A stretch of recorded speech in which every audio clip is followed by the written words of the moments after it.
Hi guys, I am Kamal Khalov. Today I'm going to show you how to use the Wireshark tool and what's it. It's the most advanced tool when it comes to packet analyzing, and as you can see when we open the Wireshark tool, firstly we will see this type of menu at the bottom. This is this shows the adapters in our system, and as you can see my two adapter is already capturing, and any adapter is showing that the data from all of my adapters. And let's come to the menus part in the here. As you can see, there's a file menu. You will need to open, if you need to open import a hex dump from a file, or to export a file that has been downloaded from this type of protocols and etc., you will need this menu. And we will use this edit part as well. For the preferences, we could customize the Wireshark tool for ourselves, and of course, for example, we could add some of the things to the here. For example, when we have a TLS key, we could add this to the here. 1 second please.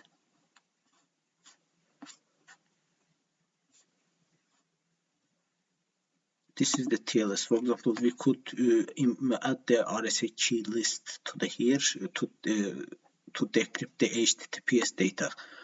And let's start. And this is the analyze.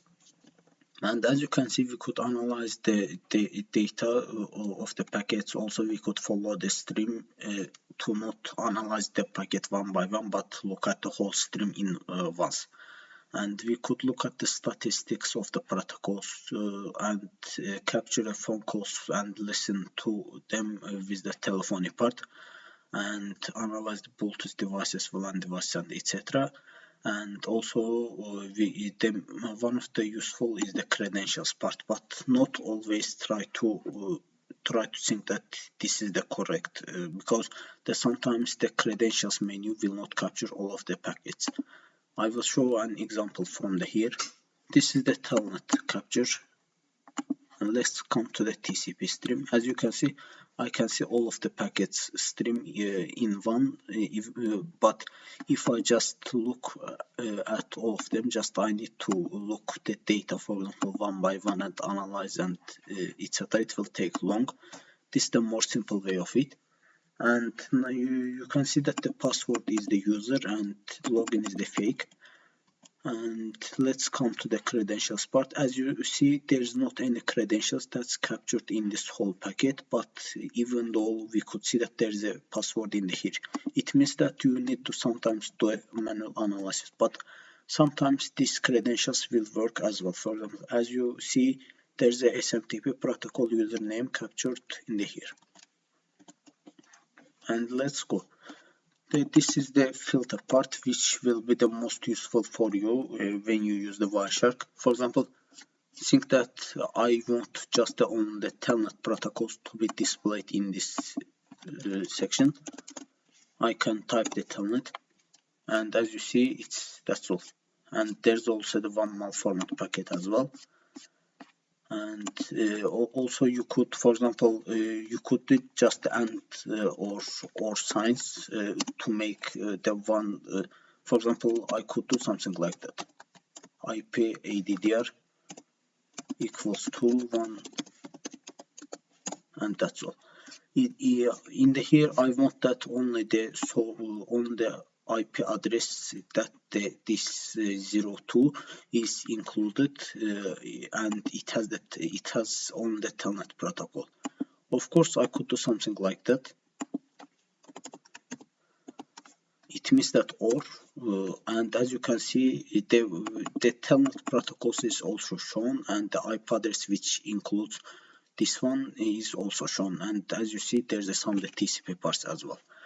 And this is the filterization of the Wireshark. Of course, you should know more filters. This is just the basic examples for the Wireshark. And let's go to the other packet analysis. In the here, I will analyze a Bluetooth file. As you see, the packets has been captured, and also you could see the number of the packets in here and which are displayed in here. And then let's go to the wireless part.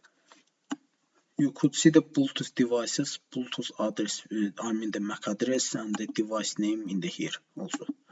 And of course, this part is to the more advanced research. For example, you could analyze it one by one in every frame and get more data. For example, the frame length is 13 bytes and other things you could get from here. And let's analyze our one packet. This is the HTTP traffic. As you can see, there's the HTTP traffic, and maybe if something is captured as an object, we could look. As you can see, there's a login.php that has been captured in our system. Let's look at this. As you see, there's a login.php which has the credentials, username and password. We could use it to enter to a system. And let's come to the HTTPS or TLS encryption. This is the Wireshark cloud based, and in here we could also see that this is the TLS 1.2 encrypted. But when we come to the normal HTTP traffic, as you can see, it's showing as just HTTP without any TLS or etc. And let's look at the 1 second, please. Okay, let's just export this file and look at our computer.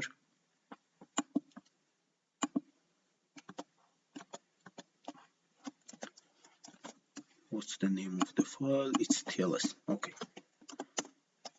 Here we will analyze this file with our local, and let's look at the TCP stream. As you can see, there's a